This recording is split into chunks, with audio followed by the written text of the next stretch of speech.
एक तीसमार खां नीलेश ओक है। बोलता है 7,000 वर्ष पहले महाभारत हुआ और 14,000 वर्ष पहले रामायण हुआ। तुम लोग को शास्त्रों की काल गणना से क्या आपत्ति है?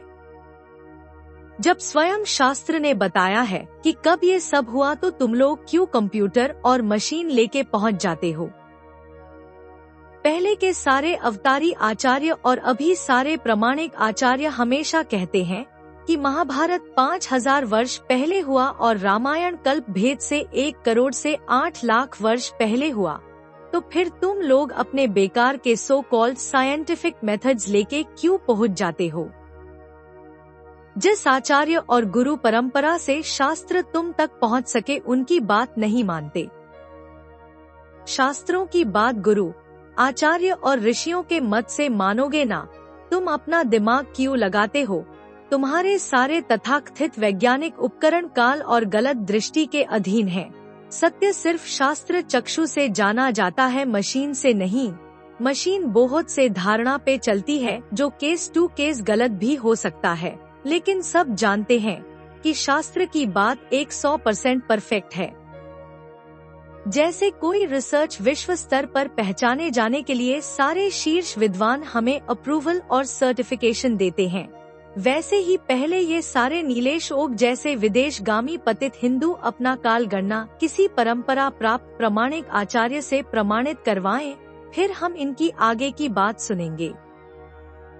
ऐसे नीलेश ओक जैसे ही आर्यभट्ट भी हुआ था जो अपने सिद्धांत को किसी प्रमाणिक आचार्य और ऋषियों के मत से अप्रूव और सर्टिफिकेशन नहीं करवा पाया था क्योंकि उसका सिद्धांत गलत और शास्त्र के विरुद्ध था, और उनके सिद्धांत को लल और वरामिहिर ने बाद में ध्वस्त कर दिया था। यह लोग अवतारी आचार्य जैसे आदि शंकराचार्य, माधवाचार्य, वल्लभाचार्य से बड़े हो गए क्या? अब ये मत बोलना कि 1 करोड़ वर्ष पहले रामायण नहीं हो सकती क्योंकि तब सब बंदर थे।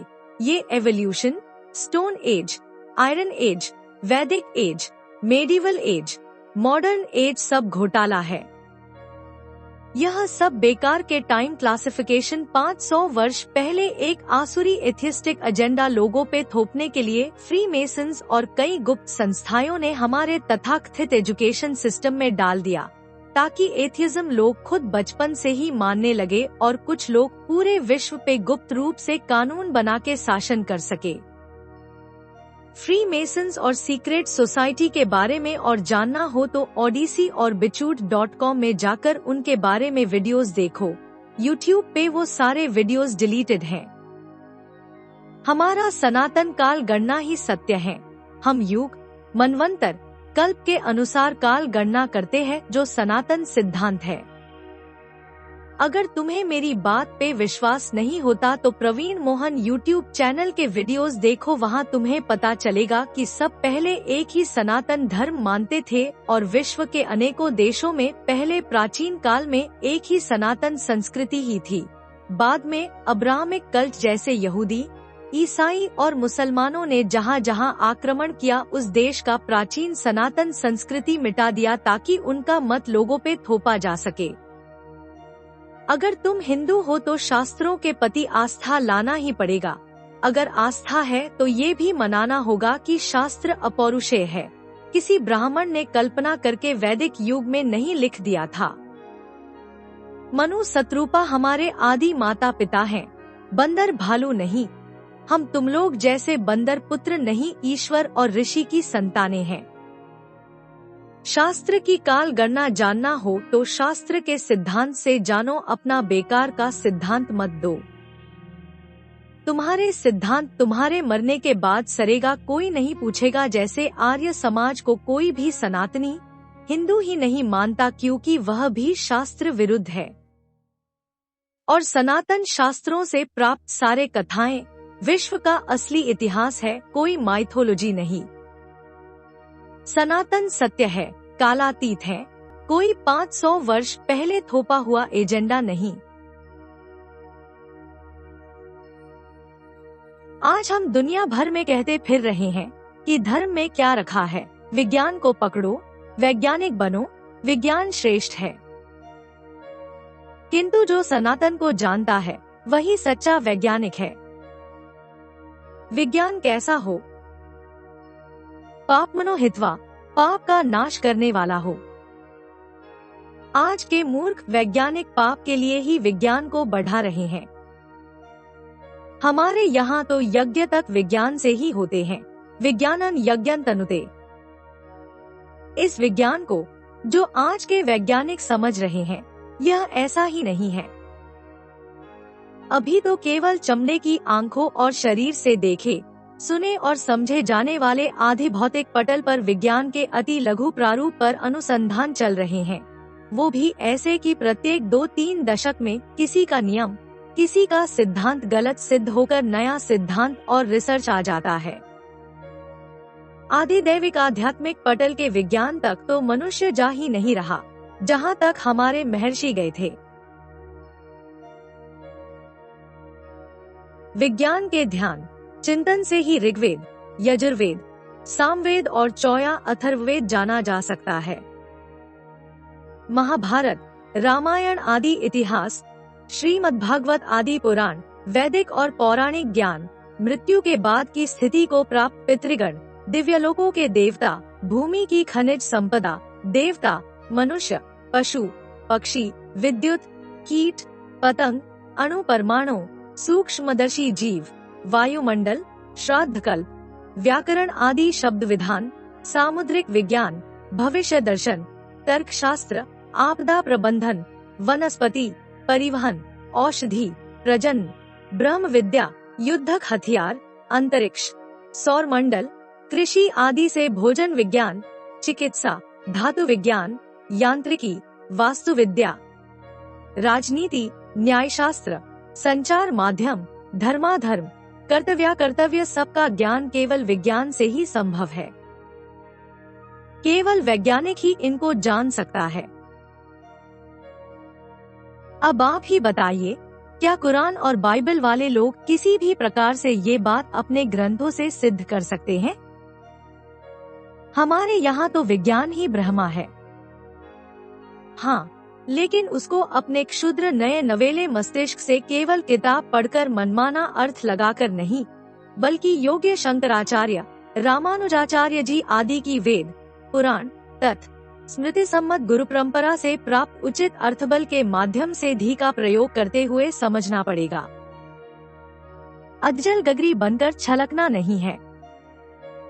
आगे ऋषिगणों का वचन है, विज्ञान मुपास्वेति, छांदोग्योपनिषद, सयो विज्ञानम ब्रह्मेत्युपास्ते विज्ञानवतो वै स लोकावज्ञानवतोऽभिसिध्यति, यावद् विज्ञानस्य गतं तत्रास्य यथा कामचारो भवति।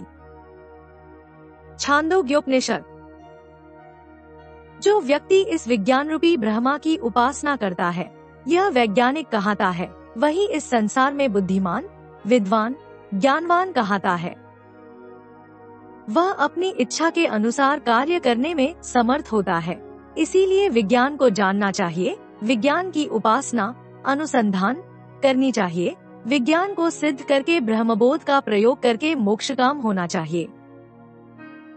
हमारे यहाँ शालिहोत्र संहिता का पशु विज्ञान, अगस्त्य संहिता का विद्युत विज्ञान, भारद्वाज संहिता का वैमानिक विज्ञान, चरक संहिता का चिकित्सा विज्ञान, भृगु संहिता का अंतरिक्ष विज्ञान, वशिष्ठ संहिता का युद्ध विज्ञान आदि सब के सब विज्ञान से भरे हैं।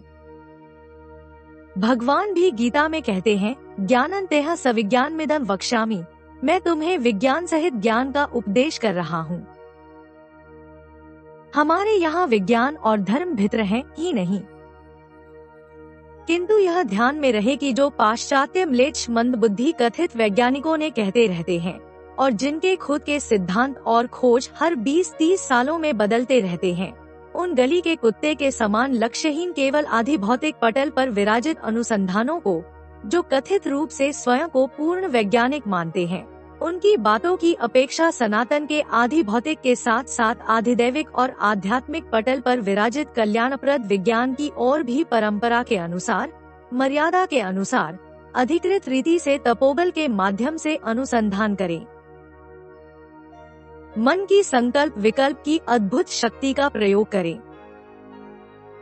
मनसस्तु परा बुद्धिः यो बुद्धेः परस्तु स। मन से बड़ी बुद्धि और बुद्धि से बड़े आत्मरूप आप चेतन ब्रह्मा है। आज के इस वीडियो में यहाँ तक ही। आप लोग इन नवीन सो कॉल्ड साइंटिफिक हिंदुओं पे ध्यान मत दे। यह तथाकथित मॉडर्न साइंस के वजह से विकास के नाम पे जो विनाश हो रहा है उनका अंत निकट है।